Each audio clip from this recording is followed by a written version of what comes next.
வந்து மாம்பழ ஒரு சீசன் வரக்கூடிய வந்து விவசாயிகளுக்கு வந்து ஒரு மாம்பழ கூழ் ஃபேக்ட்ரி அப்படின்னு சொல்லியிருக்காங்க.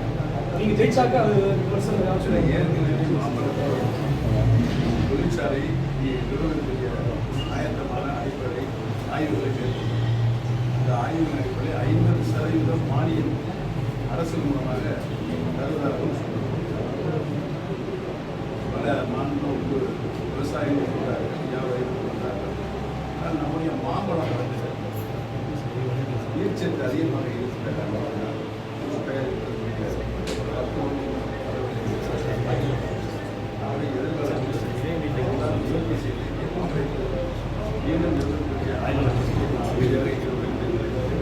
தோல்வியில் வந்து ஒரு மறுப்பணை கட்டணம் சொல்லி நீங்கள் விவசாயிகள் குற்றவாளி விவசாயிகள் கேட்குறாங்க.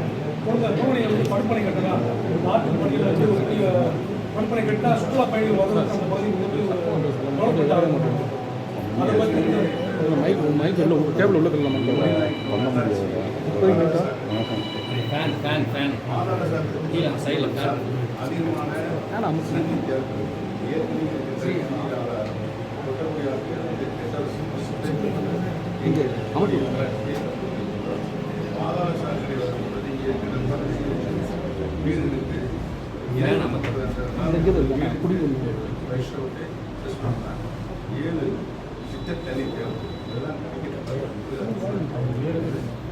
நாங்கள் ஆய்வுகளை கொட்ட முடியாது. தடுப்பணை சொன்ன தடுப்பணை கட்டினால் வேன் கொட்டக்கூடிய வேணும் அதிகமாக இருக்கும். தடுப்பணையை அடிப்பதற்கு மாற்று ஏற்பாடு பெரிய முல்லை பொறியார் அது ஒருங்கிணரை ராவாட்டர் கொண்டு வரப்பட்டு நம்முடைய தர்மத்தை பற்றி ஒரு இடம் கூட நான் வாங்கிட்டு ராவாட்டர் இது வந்து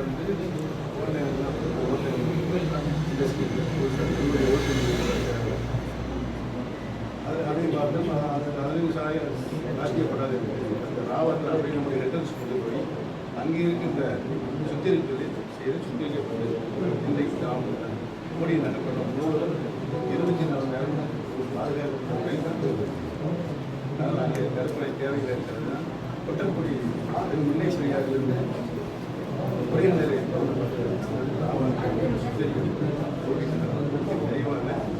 குடிநீர் வசதி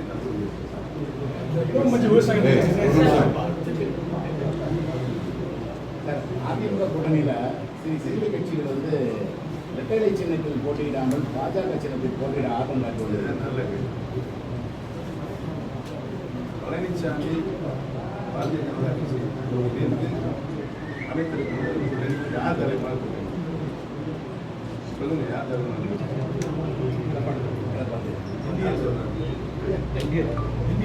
எடப்பாடி பழனிசாமி தலைமையிலான கூட்டணி அவர் அழைத்து கட்சிகள் அவருடைய சின்னத்தில் போட்டியிட விரும்புவது என்றால் எடப்பாடி பழனிசாமி சார்ந்திருக்கிற கட்சி வந்து சின்னத்திலான போட்டியிட வேண்டும்.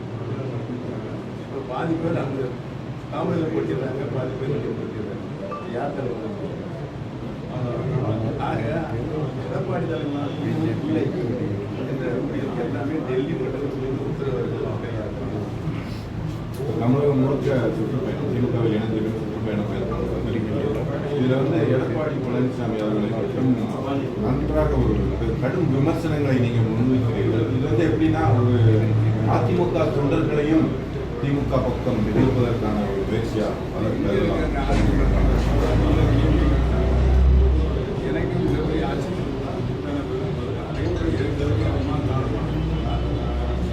லட்சக்கணக்கான தொண்டர்கள் இப்போ நான் போய் திருமபுரத்தில் இணைப்பு மாநாடு நடத்தியிருப்பதால் தென் மாவட்டத்தில் சுற்றுப்பயணம் செல்வது என்னோடு இருக்கிற லட்சக்கணக்கான இணைப்பு என்பதுதான் இப்போ இல்லையே தேர்தல் தான் தெரியும். தான் ஒரு ஆளுக்கு தலைவரை நெப்பிக்கிறது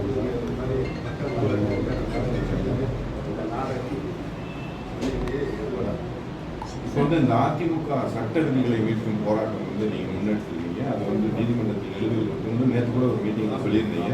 அதை பற்றி கொஞ்சம் சொல்லுங்கள். அதோட மூவ்மெண்ட் எப்படி இருக்கு?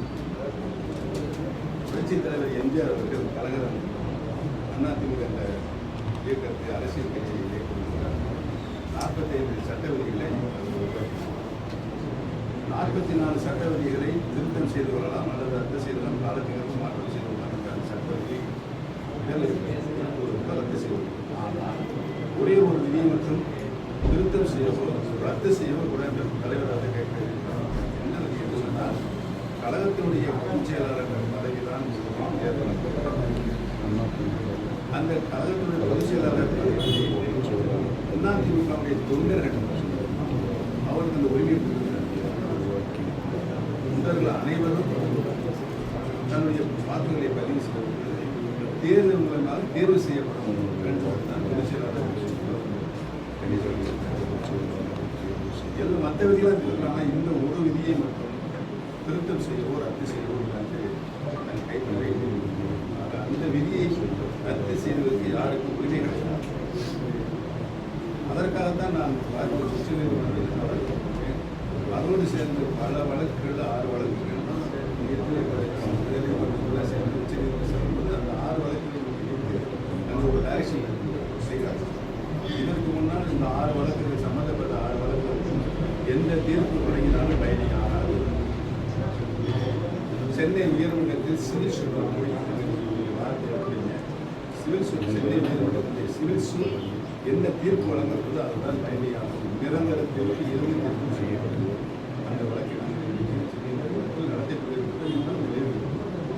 தீர்ப்பு விரைவில் எனக்கு சட்டமன்றமே பேசினாங்க. தலைமை கழகம் பேசுறது சட்டமன்றமே கிடையாது, அங்கே ஆனந்தம். அதனால் இன்னைக்கு படுகொலையாக உதயகுமாரி கடற்கரை கம்பெனி இருக்குது பரிசு ஒரே சார் இன்றைக்கு திராவிட கொள்கை கோட்பாடுகளுக்கு நீங்கள் இணைந்து வந்து கட்சியில் இணைந்திருக்கீங்க. ஒரு அரசியல் பயணம் திராவிட முன்னேற்ற கழகத்தில் எப்படி போகும்னு நினைக்கிறேன். அடிக்கிற காலத்தில் திராவிட கொள்கை கோட்பாடுகளுக்கு நான் கட்டுப்பட்டவனாக இருந்திருக்கிறேன். நடவடிக்கைகள் கல்லூரி வாழ்க்கையும் சரி மற்ற வாழ்க்கையும் சரி எங்களுக்கு ஒரு இதில் வந்தது தாய்க்கு வந்து நான் யாரும் சொன்னால் முதலமைச்சர் அனைவரையும் அரவணைக்கின்ற பொறுப்பு அனைத்து மக்களையும் ஒருத்தாய்மன்ற ஒரு சிறப்பான ஆட்சியை ஜாதி வித்தியாசம் இல்லாமல் வழக்கு வித்தியாசம் மதசார்பற்ற இயக்கத்தினுடைய தேர்தல் கூட்டணி தலைவராக பல தேர்தல்களை சந்தித்து வெற்றி கண்டிருக்கிறார். இந்த தேர்தலிலும் அவர் கொண்ட கொள்கைக்கு மாபெரும் வெற்றி கிடைத்து வச்சார். கடந்த தேர்தலில் உங்களை எடுத்து போட்டிட்ட வேட்பாளர் பக்கத்தில் இருக்காரு. அவருடைய கடந்த எடுத்து போட்டிட்ட வேட்பாளர் பக்கத்தில் இருக்காரு. இந்த தருணத்தில் ரெண்டு சேர்ந்து எப்படி பார்க்குறீங்க?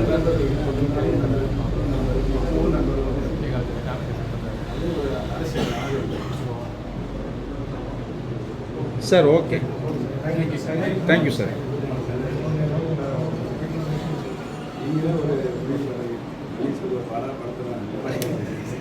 அப்படி இல்லை சார், செய்தியாளர் சந்திப்பில் செய்தியாளர் வாக்குறுதிகளை பற்றி கொஞ்சம் தெளிவாக சொல்லி சார் ஒரே ஒரு கேள்வி. அழைத்ததன் நோக்கமே வந்து எடப்பாடி பழனிசாமி அவர்கள் பொய்யான வாக்குறுதிகள் அதை கூட தெளிவாக சொல்லியிருக்காங்க. சார் சார் கடந்த முறை பல தடவை வந்து நீங்கள் தென் மாவட்டங்கள் பூரா வந்து அரசியல் சுற்றுப்பயணம் போயிருக்கீங்க.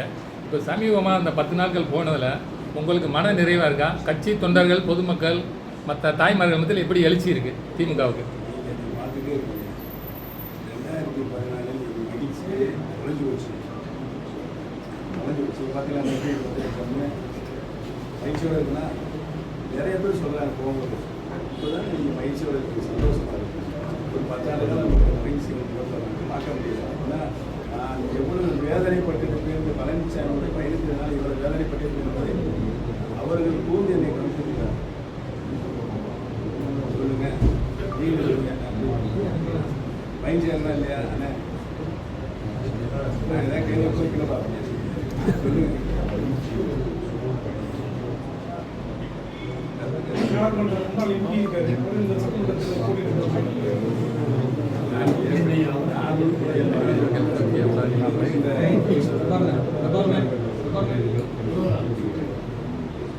அனைவர்களும் நல்லவதி இதுக்கு அவருக்கு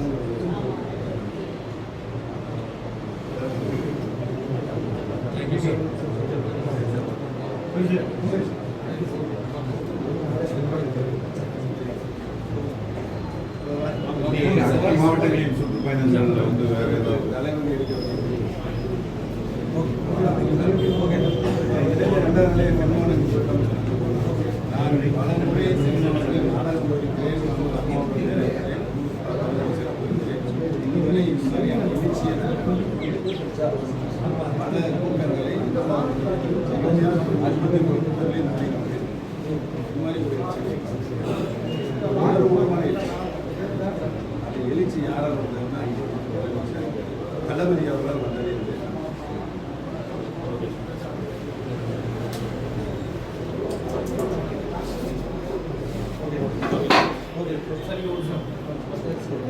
தளபதி அவர்கள் கருத்து அவருடைய கருத்து என்றைக்கும் வெற்றி பெறும் வரலாறு. சட்டமன்றத்தில் 200 தொகுதிகளுக்கும் மேற்பட்ட தொகுதிகளில் மதசார்பற்ற கூட்டணி உறுதியாக வெற்றி பெறும் என்பதை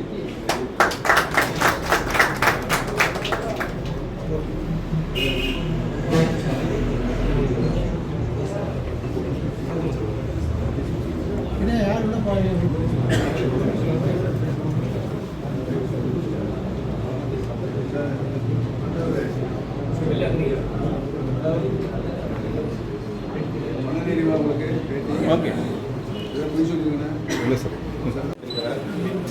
ஒன்று தமிழகம் தலை குனியாது.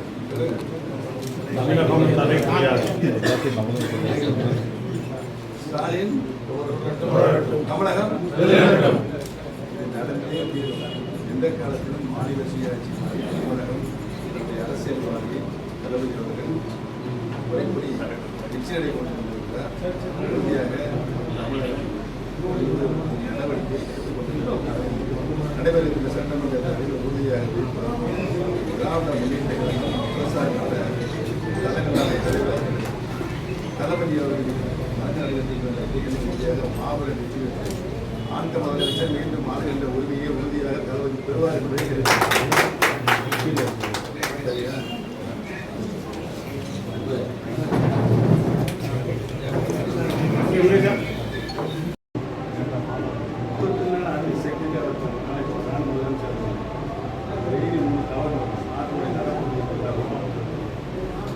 இன்னொருத்தர் வந்து அரசியல் கட்சியுடைய கூட்டங்கள் தலைவர் எங்கே சார் மாதிரி அதெல்லாம் வந்து இப்போ நைட்டு அதை படித்து பார்க்க படித்து பார்க்க நடவடிக்கை எடுக்கணும்.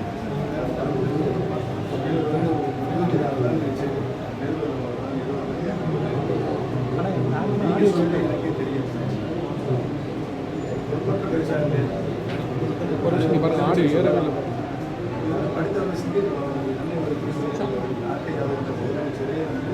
நீங்கள் சொல்லித்தான்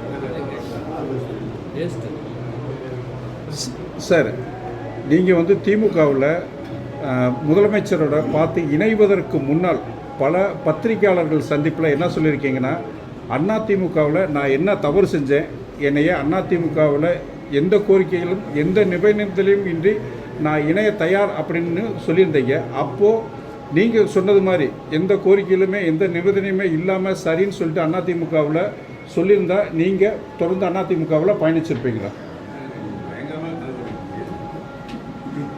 இந்த கனவு எப்படி பதிவு எந்த தவறும் செய்யவில்லை அப்படின்னு எனக்கு நல்லாவே தெரியும். அவர் வந்து அகங்காரத்தினாலும் ஆணவத்தினாலும் சர்வாதிகாரத்தின் ஆட்சியையும் தன் கைக்குள்ளே வந்தது இறுக்கி பிடிச்சிருக்கணும். யாருக்கும் சொல்லக்கூடாது. பன்னீர்செல்வம் அவருக்கு முன்னாலே வந்து முதலமைச்சராக இருந்து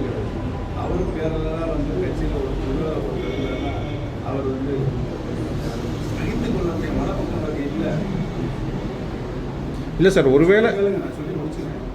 சரி, மனசுல இல்லை. நான் அவருக்கு மேலே முதலமைச்சர் இருக்கேன். ஆனால் சின்ன வந்து அவர் முதலமைச்சர் ஆகிட்டு தர்மச்சந்திரன் அப்போ எனக்கு சமரசம் பேசுவதோ அவர் முதலமைச்சராக தற்சமயம் இருந்து கொண்டிருக்கிறவரை எங்கள் இணைப்பு நடந்து வருவதை ஆகவே அவரே தொடர்ந்து இருக்கட்டும் சொன்னாலும் சரி என்று சொன்னார். சரியில்லை, அதனால் வந்து கடைதான். ஆமாம் சார், இப்போ என்னென்னா அப்படி அவர் சரின்னு சொல்லியிருந்தா அந்த காலகட்டங்களில் அவர் சரின்னு சொல்லியிருந்தா இன்னும் நீங்கள் அதிமுகவில் பயணிச்சிருப்பீங்களா, திமுகவுக்கு போயிருப்பீங்களா சார்?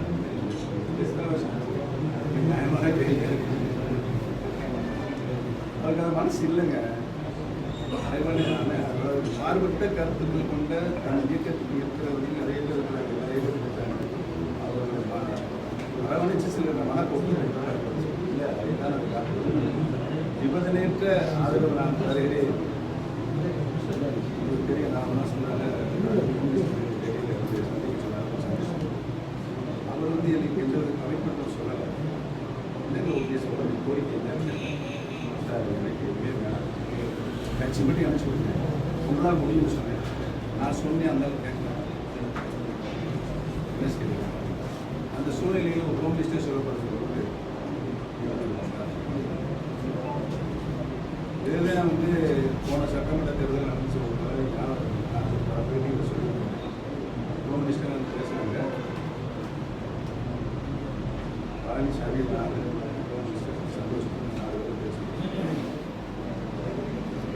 கம்யூனிஸ்டர்ஸில் கடந்த நாடாளுமன்றத்தில் மிகப்பெரிய ஒரு தோல்வி கண்டிருக்கிறேன். நாடாளுமன்றத்தில் அவருக்கு 20 சட்டமன்றத்தில் ஒரு 20% ஊதிய கொடுங்க, டிடிவி 20 15 ஊதிய எத்தனை சட்டமன்ற தொகுதி 150 சட்டமன்ற தொகுதி நான் வெற்றி பெறுவேன்.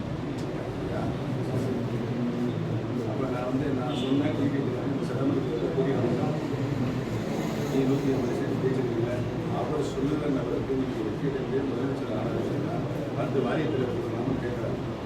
அதுக்கும் முடியாது, அது சொல்லி சொல்ல முடியும்னா எந்த தொகுதி இது நடந்தது உண்மை. நாங்கள் 4 பேர் தான் ஒரு அறைக்கு காலங்கள் வந்ததுனால் நடந்து போய் நான் சொல்ல வேண்டிய 2000 வந்து 3 முறை அதிமுகவில் 3 முறை முதல்வராக இருந்தவர், 15 ஆண்டுகள் சட்டமன்ற உறுப்பினர், அமைச்சர், பன்முகம் கொண்ட 5 ஆண்டுகள் அமைச்சர், இந்த கோடி தொகுதி. அப்படி இருக்கிறவர் வந்து அப்படி இருக்கிறவர் திமுகவில் இணைந்து விட்டார் தலைவர்கள் அப்படின்னு சொல்ற இந்த அதிமுகவினோட நான் அனுபவிச்சிருப்பேன் 4 வருஷம். எந்த அளவுக்கு நான் 4 வருஷம் பழனிசாமி முதலமைச்சராக இருக்கும்போது எந்த அளவுக்கு கொடுமைகளை நான் சந்தித்திருக்கிறேன் என்பதை நீங்களே சொல்ல முடியாத கொடுமைகள், வேதனைகள். கட்சி என்றால் பாதாள பேசி கொண்டு போய் தள்ளிக்கொண்டு இருக்கிறார்கள் என்ற கவலை. முதலமைச்சராக ஆக்கப்பட்டவர் திரும்பவும் உரியவருக்கே நான் பண்ணி கொடுத்திருக்கிறேன். 3ஆம் முறையும் நான் கொடுத்திருக்கிறேன். எந்த ஒரு முரண்பாடும் முரண்டு முடிக்கவில்லை. அவர்களை பார்த்து தரக்குறையெல்லாம் நான் பேசவில்லை. எனக்கு முதலமைச்சர் தலைவர் பேசவில்லை. பழனிசாமி அவர் நடந்து கொண்டாரா அரசியல் தமிழர்களுடைய அரசியல்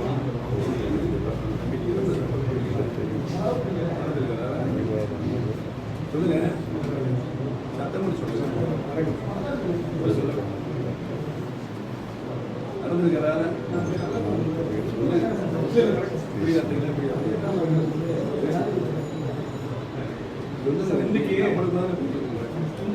அப்படி இருக்கும்போது அந்த அதிமுகவினர் உங்களை விமர்சனம் பண்றதை எப்படி நீங்க எதிர்கொள்றீங்க?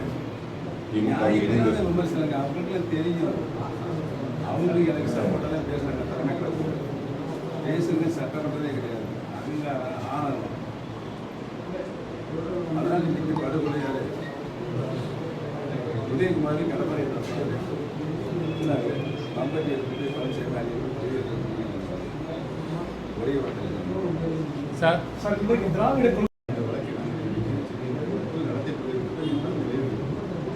தீர்ப்பு விரைவில் வரும் என்று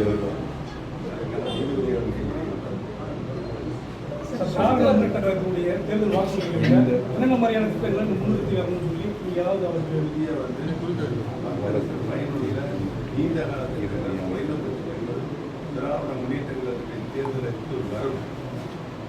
தேர்தல் அறிக்கை வந்தவுடன் இன்றைக்கு இருக்கிற அரசியல் கட்சிகள் திராவிட முன்னேற்ற கழகம்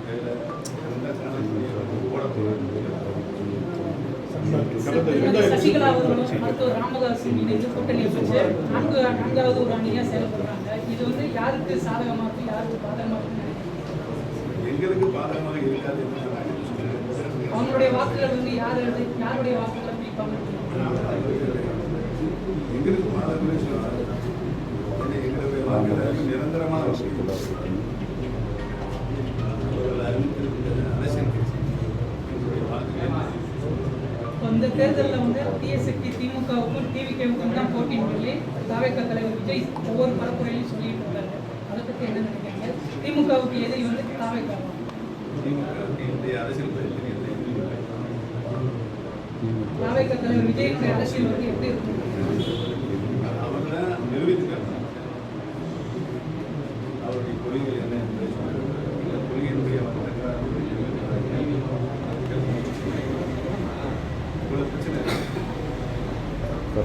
வருகிற சட்டமன்ற தொகுதியில் ஜெயிச்சிங்கன்னா உங்களுக்கு மினிஸ்டர் பதவி ஏற்படுவதற்கு உத்தரவாதம் ஏற்றுக்கொள்வது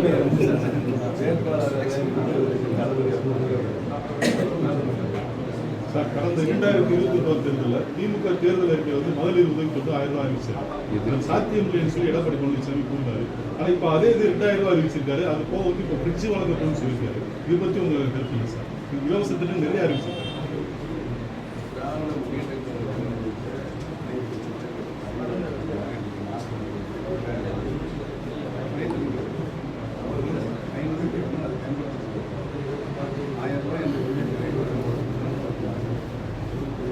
சிடிஎம் பயணம்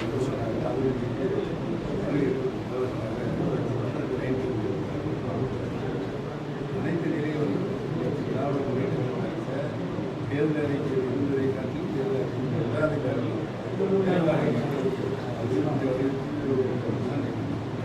நீங்கள் ஏற்கனவே கடந்த ஆட்சியில் ஒரு நிதியமைச்சராக செயல்பட்டு சார். இப்போ இவர் எடப்பாடி பழனிசாமி அறிவித்த நிதிக்கு இலவச திட்டங்கள் சாத்தியப்படுமா சார்? அவரால் கொடுக்கவே முடியாது. மக்களை ஏமாற்றுவது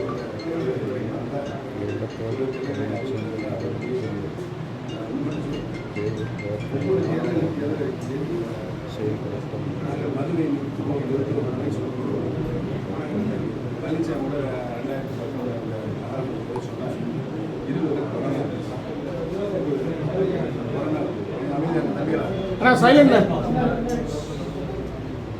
கொரோனா வரும்போது 146 நாட்கள் முழுவதுமாக மதுபானத்தில் அடைக்கப்பட்டது.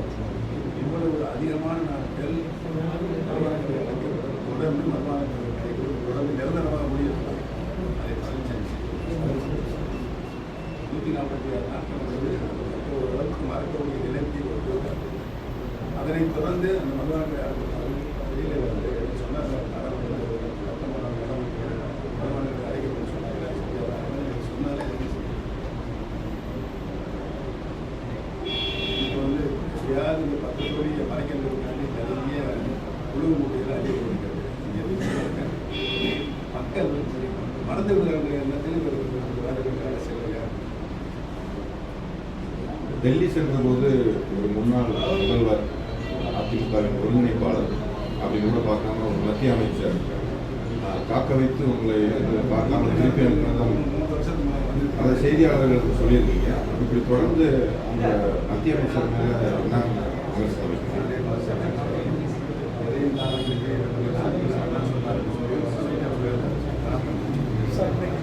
செய்தித்தாள்கள் பார்க்கக்கூடிய மிகப்பெரிய பிரச்சனைகள் வந்து மதுபோதை, போதை கலாச்சாரங்கள், சிறுமிகள் பாலியல் பலாத்காரம், மாணவிகள் பாலியல் பலாத்காரங்கள், இந்த மாதிரியான நியூஸ்கள் வந்து இன்னைக்கு ஹைலைட் ஆகியே இருக்கு.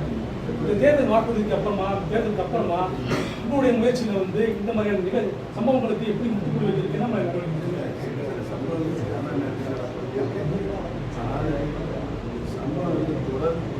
நடவடிக்கை எடுத்திருக்கிறாரா இல்லையா என்பதுதான் நடவடிக்கை எடுக்கப்பட்டிருக்கிறது. நடவடிக்கையை தவறு செய்வதற்கு தண்டனையும் வழங்கப்படுகிறது. இதுதான் இன்னைக்கு அரசு முதலமைச்சர் உடனடியாக நடவடிக்கை எடுத்திருக்கிறார்.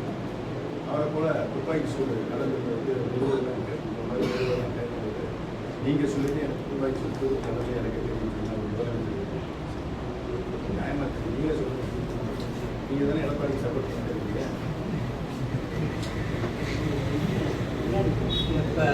கூட்டணி தொடர்பா டெல்லிக்கு பேச்சுவார்த்தைக்கு சென்றாலே முதலமைச்சர் எங்களை பார்த்து பயப்படுறாரு. கூட்டணிக்கு பேச்சுவார்த்தைக்கு டெல்லிக்கு போனாலே முதலமைச்சர் எங்களை பார்த்து பயப்படுறாரு. டிடிவி தினகரன் சொல்றாரு.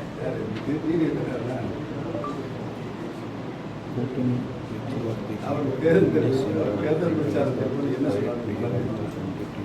எடப்பாடி பழனிசாமி தமிழகத்தில் முதலமைச்சராக ஏற்றுக்கொண்டார் சாவை நடந்திருக்குதா?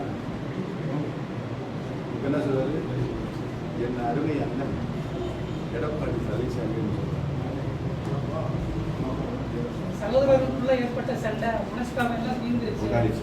அம்மாவினுடைய பிள்ளைகளா ஒரு அடியில இணைஞ்சிருக்கிறோம். அம்மாவின் ஆட்சி மீண்டும் வளரணும். வந்து டிடிவி வந்து எடப்பாடி கோர்ட் பண்ணினார். பழனிசாமி வந்து டிடிவி பார்த்து கோர்ட் பண்ணியிருந்தாங்க. நான் என்ன போய் சொல்லி சொல்லுவேன். இப்போ இவர்கள் இணைந்து சந்திக்கிற இந்த கூட்டணி எப்படி இருக்குன்னு நினைக்கிறீங்க?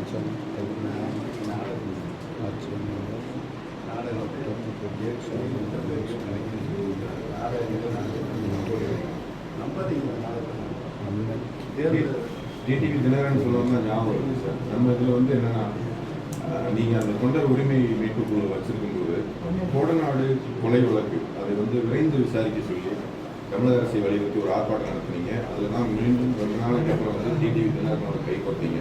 இப்போ அந்த கொலை வழக்கு சம்பந்தமாக இப்போ நம்ம முதல்வர் இருக்காரு.